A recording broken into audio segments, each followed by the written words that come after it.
One of the areas that we have identified is the area of professional development in the allied sectors, in the sectors of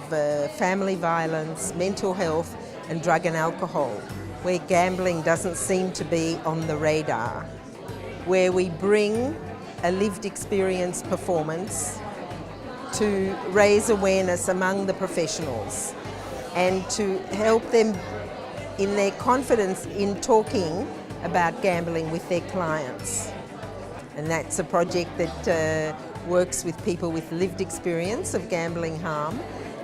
and through storytelling and theatre create performances to bring out into the community to